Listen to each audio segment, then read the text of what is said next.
Hey, what's going on, everybody?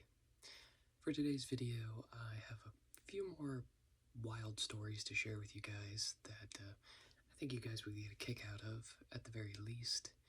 I know you guys love hearing about them, and I've said it before and I will say it again. I could honestly make these forever. Just give it enough time, and I think, well, first off, I want to say I apologize. In my Christmas video, I said I wanted to try to do a more consistent upload schedule again, and I was real close to getting back into that habit. And my cat decided that he wanted to get his bladder blocked up, so he just came back today from the ER. He's doing well, but of course that became a whole thing of, I was going to film a video last week, and that turned into I went Thursday night. This is now Monday evening, so it turned into a long ordeal. But first and foremost,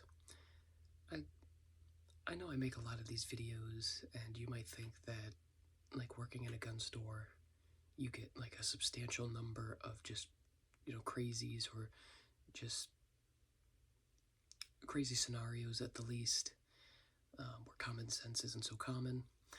And I want to say, like, for the most part, on a daily basis, I know I have a smaller shop, but on a daily basis, let's say anywhere from about, I'll average 25 people come in a day. And then on the weekends, it's usually a lot busier, let's say about 50 people.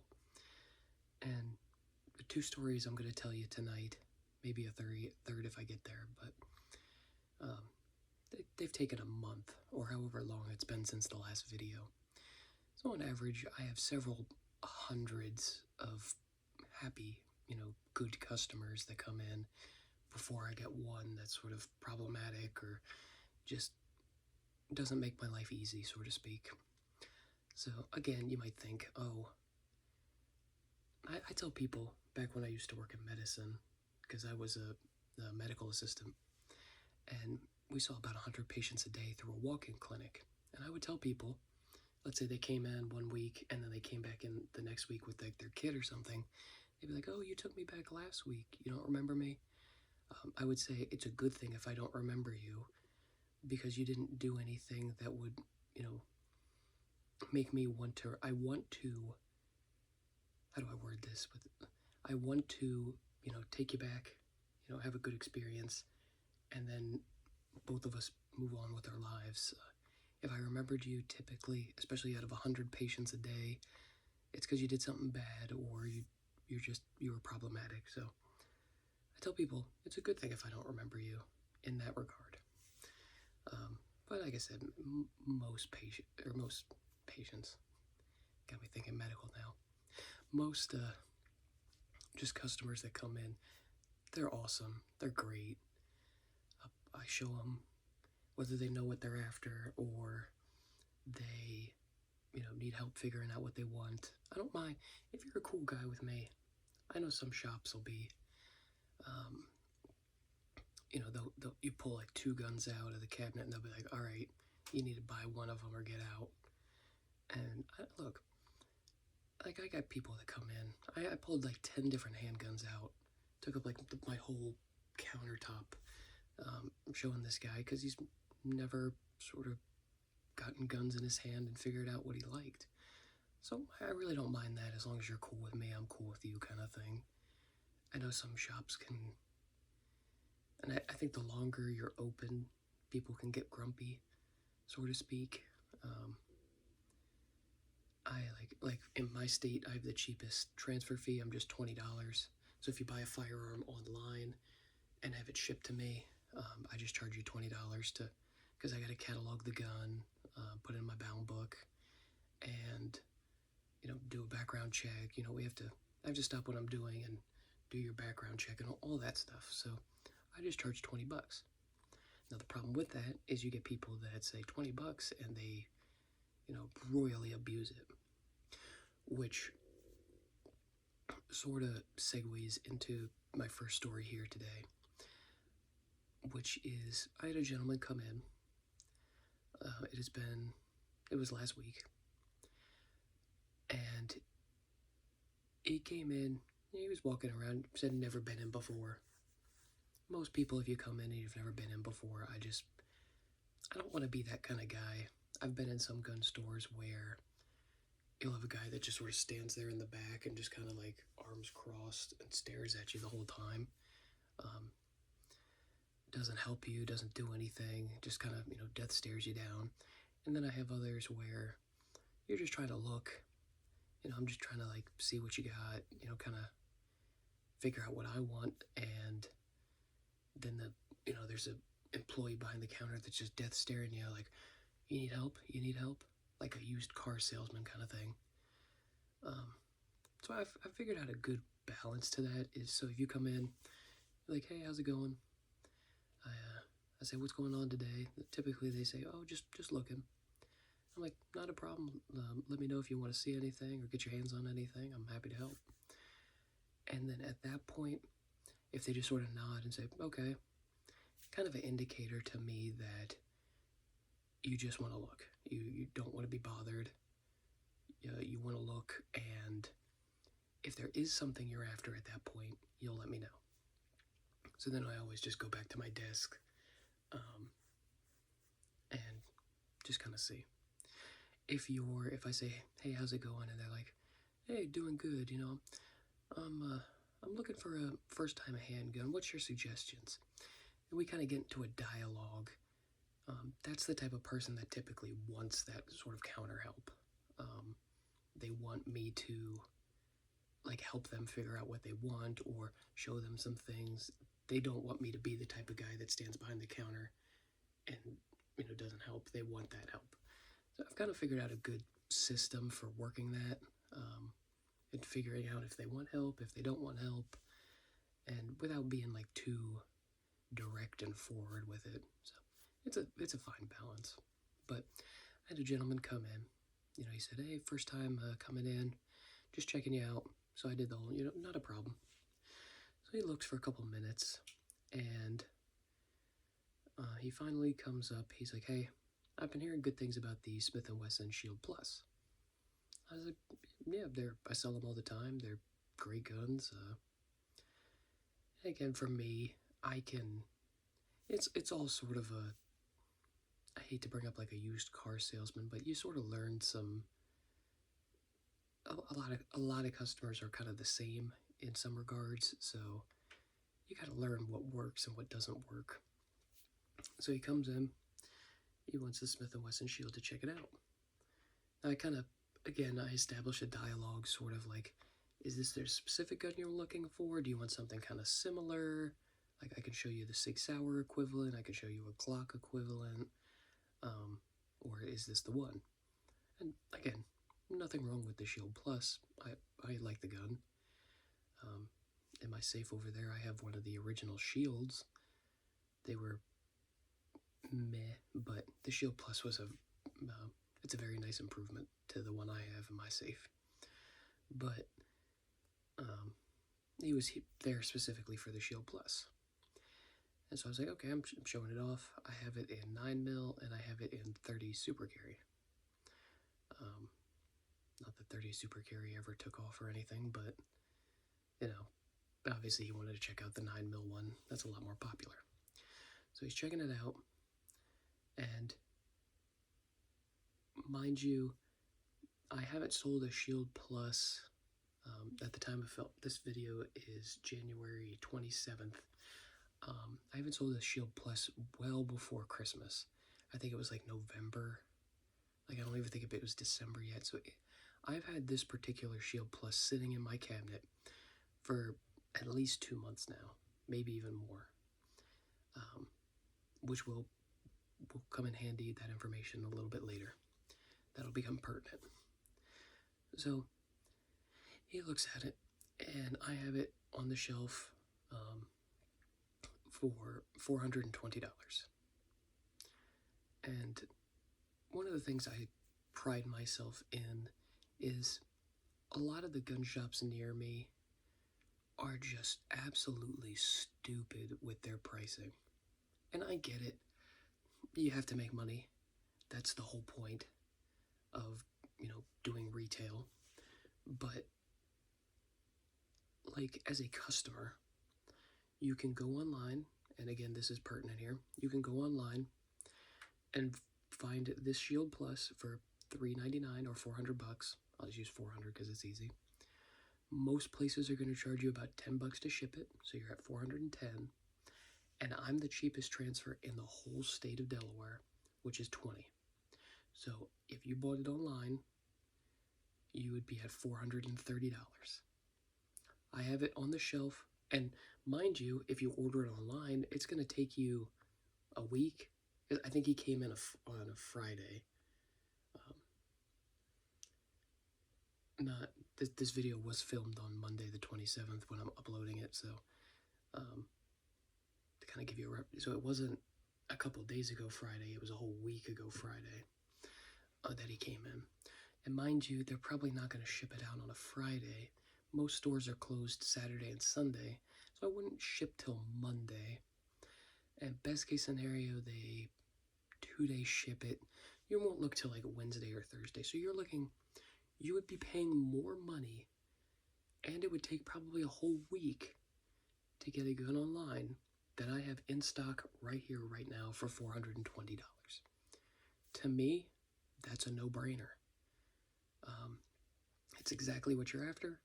It is cheaper, and it is faster than if you order online. And so he goes, and I know this, that's why I can't do it for all my guns, but almost all of them in my shop are what retail, they call it MAP a lot of the time, so minimal advertised price. So a lot of my guns are MAP plus the shipping and the transfer fee.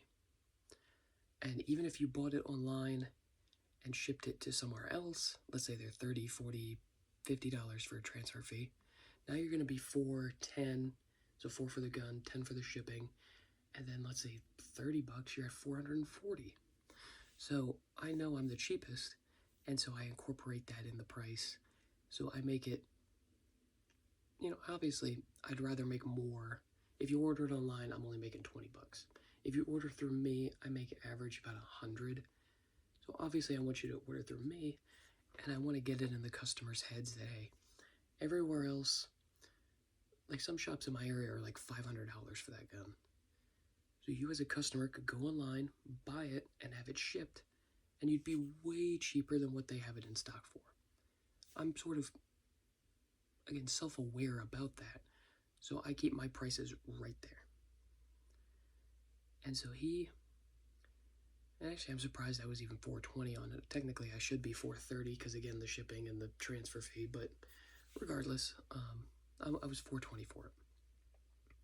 So he's looking at it. He looks at it for a split second because again he wants the Shield Plus, and he's like, "Hey man, do you guys price match?" I said, "No. Usually I'm the best price around anyway." I said, "Why? What are you looking at?" Because sometimes what'll happen is either they'll be like a Smith & Wesson direct dealer and they get it for even cheaper than regular dealers, or what usually happens is they'll order a gun for somebody, like another shop. The customer won't pick it up, and the shop's sitting there like, well, I don't really want this gun, so the best and easiest way for me to get rid of it is for me to throw it out on Gunbroker for what I paid and just, sell it at cost. That way I can get rid of it. Someone else out there will buy it really quickly, and, everyone's happy.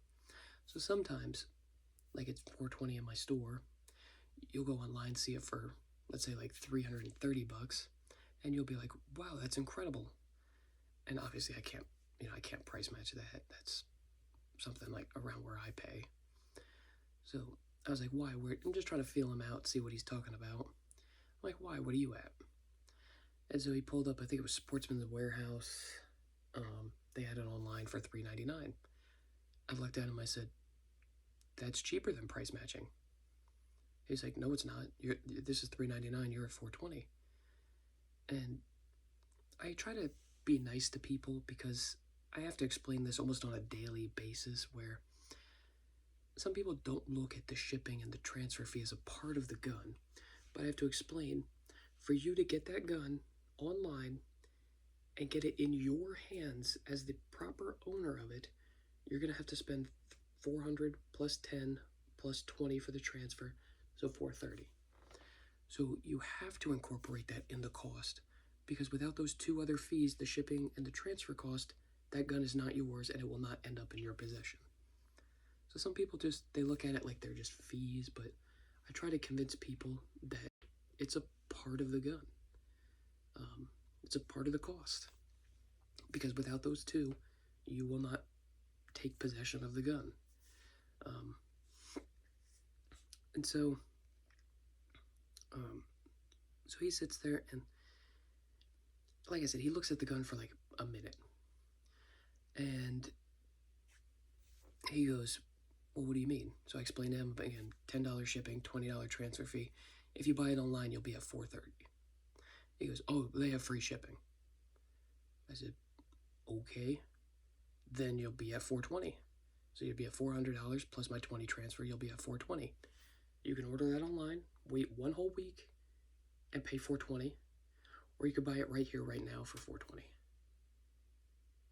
So I'm still, even with free shipping, we're at the same price. And then he goes, yeah, my buddy's an FFL down south. He charges $30 to ship it, or for the transfer fee. And I look at him kind of confused. I say, okay, like, I'm not trying to be,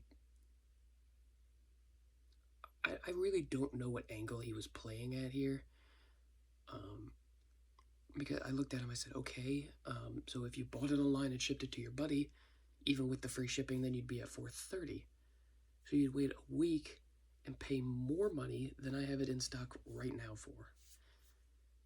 And he kind of,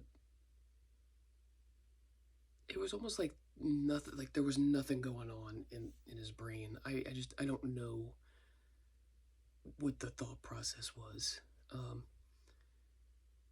Because then he just started going on this like downward spiral of just like busting my chops, so to speak, of he wanted to ship it to his buddy and pay more money. And like I think what it was he was trying to, like, he thought I was stupid or something, and he was trying to get me to go down to $400, just like it was online. But again, it's not really $400 online, because you're gonna have to pay the $20 transfer fee. So if you pay the $400 online, but you don't pay me the $20 for the background check, I'm not giving you the gun. So it's $420 online. Like, by the time, again, I think I've explained that enough, but it was like, I think, like I said, he just, but again, and again, I'm sort of like, just even now thinking about it, I just don't understand. If that was the case and he was trying to get me to go down to $400 on it, the amount of effort he took arguing with me over this $20 was not worth it to me. For $20, let's say, like I said, let's say I was online, you ship it to me, it's $420, and I have it in the shop for $440. Is it worth arguing and getting your blood pressure raised and over $20? My opinion, no. But, and then I make the argument at that point that for $20 you can't just support a small business. Like, I have it here right now for $20. You can't just, but again, that's not the case. So I'm the same price as online. So after finally arguing with me for probably a solid 5 minutes about how he thinks he can get it for $400, and I keep explaining it's not $400, it would be $420. He finally caves, but I think he just, like I said, I think he just wanted me to come down on the price. So he finally caves, and he's like, all right, I get paid this, next week, I want to do a layaway on it. So I said, not a problem. My layaway is 25% down. So he puts a little money down, and a week later he comes back to pay it. So we do the background check. He looks at it again. and takes it home with him. Then he calls me up about an hour later. He's like, "Nah, man, you guys did me dirty here." I said, "Why? What's going on?" He's like, "This is not the gun I put on layaway." And again, I'm not trying to be ignorant towards customers, but I love when customers know my shop better than I do. I was like, "Brother, I've only had one Shield Plus here.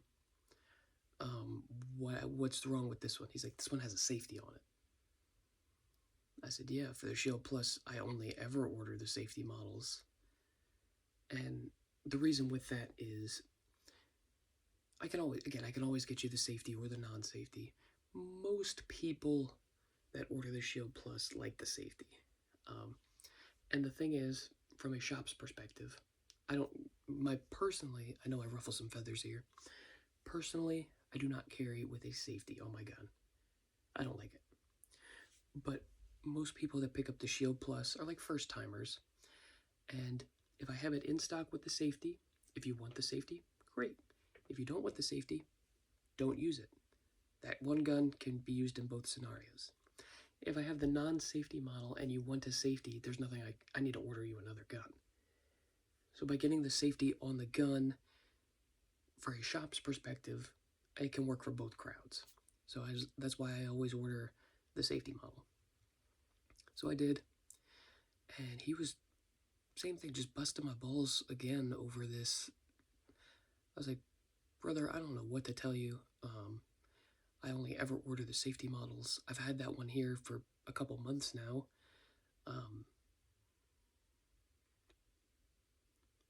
I think he was just so busy arguing with me over the $20 that he never really looked at the gun to verify that that's the one he wanted, if it had the safety or not. I think he was just so busy. He looked at the Shield and then started arguing with me over the $20.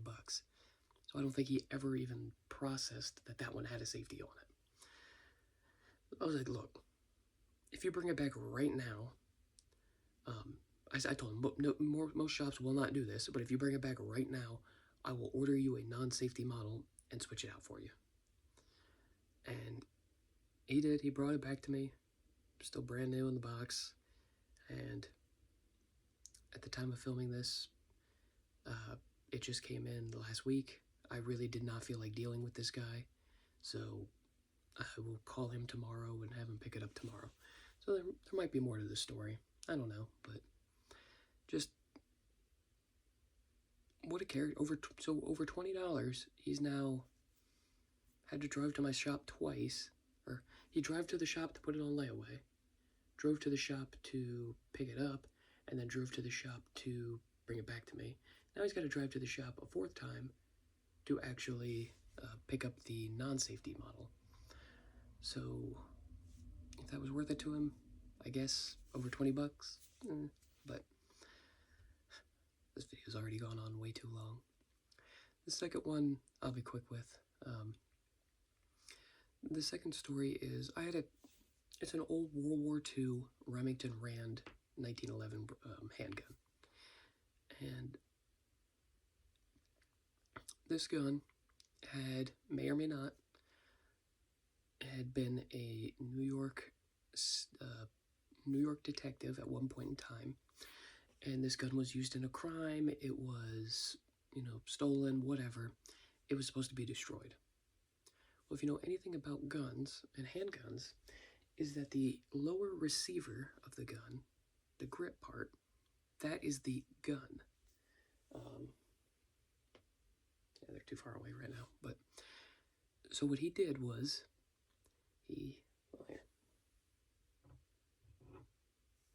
So here's a Glock. This is a Glock slide. It's got the barrel, the guide rod, and the slide here. This is not the gun. The piece you don't see, the grip, that is the firearm. So legally, he destroyed the gun. He destroyed the frame and took all the parts off and bought an aftermarket frame for it, which is kind of smart because you get a gun for,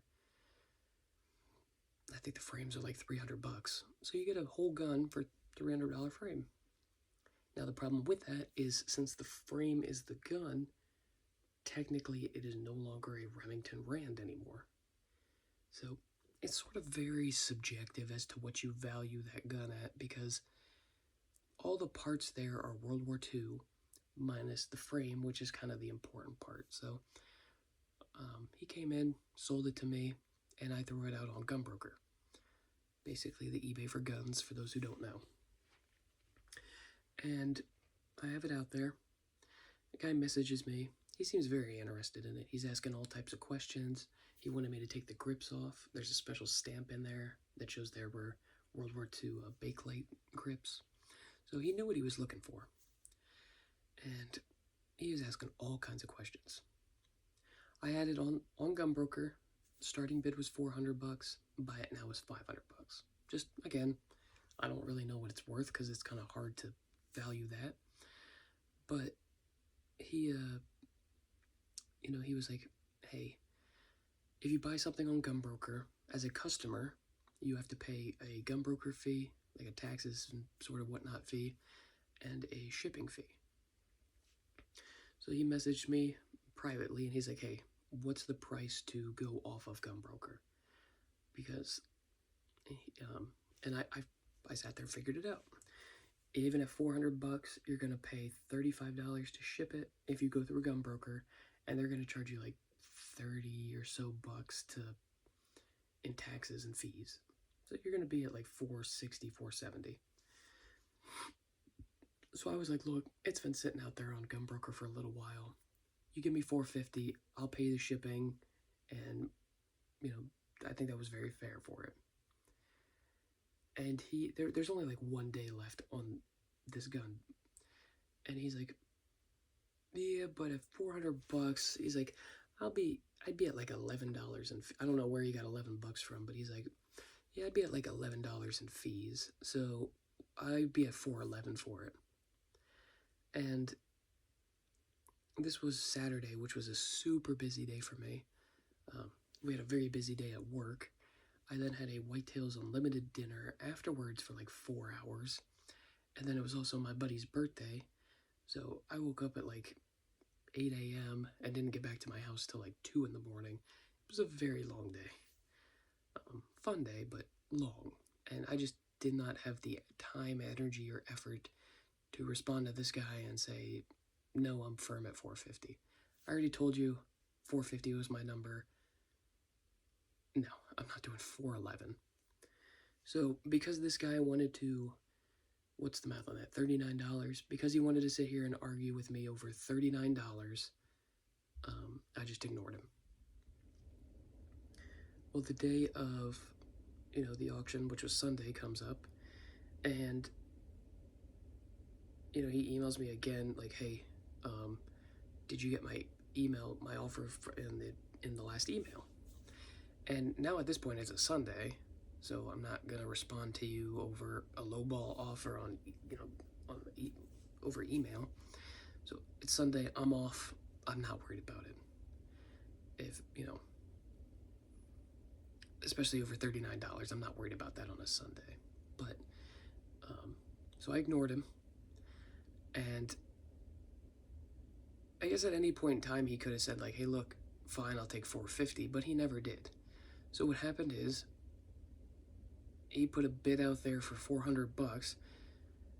So if you go through Gunbroker, a $400 bid, even if you wanted a $400, by the time the shipping's there, the taxes and fees and all that fun stuff, you're at like $460, $470. So it makes no sense to not just take my offer at $450 then. I'm saying, hey, look, I'm $450, I'll pay there's no fees anymore because we would go off of Gunbroker, and I'll pay the shipping at $450, so why would you ever place a bid at $400? But I think it's the same thing as the last story, where people don't think about like the fees and the shipping costs, and so I don't know. I don't know what his thought was. Maybe he really thought a $400 bid he was gonna pay $411 for it. But then somebody jacked him up, so the final bid was $430. And the final number was $505. By the time you paid the fees, the shipping, 430, so it was about like $75 worth of fees and shipping costs and everything. So the final price was $505. And then he messages me afterwards. He was like, hey, can we still go off a gun broker and I pay you that way? And at that point I'm like, no, now you owe me more money. My offer yesterday was $450. Now you owe me, because you went through a gun broker, now you owe me $505. So I was like, no. And he paid it, everything worked out in the end, but it's just one of those things, like, you're sitting here arguing with me. I said $450, which is very fair, and you're arguing with me over trying to get $39 discount, which in my opinion is not worth it wasn't worth the headache of what he was trying to do there. I would have just been like, whatever. But you're trying so hard to get $39 off that now you ended up paying $55 more than what I originally offered you. So you paid more because you were trying to get less. And you were not very good about how you went about that. So it sort of just baffles my mind of just, I want to know what the thought process was there. At what point was, I'm not responding to you, at what point do you say, maybe I should just take the $450? But he didn't, so he is now he paid $55 more. Why? I don't know, but, and a little bonus one for you if you stuck around this long. I had another guy on Gunbroker. Yeah, I forgot about this one. I had a buddy come in and he gave me a threaded barreled handgun to sell on Gunbroker. I can't sell that in Delaware. They're banned. I know. But he's like, hey, can you sell this for me? I said, sure, no problem. So the guy puts a bid on it and wins the item. Now, as a customer on Gunbroker, you have to say, oh, I won this item. Let me put in my credit card information, go through the checkout process, hit submit, select my FFL that it's going to, and then it's good to go. It's good to ship.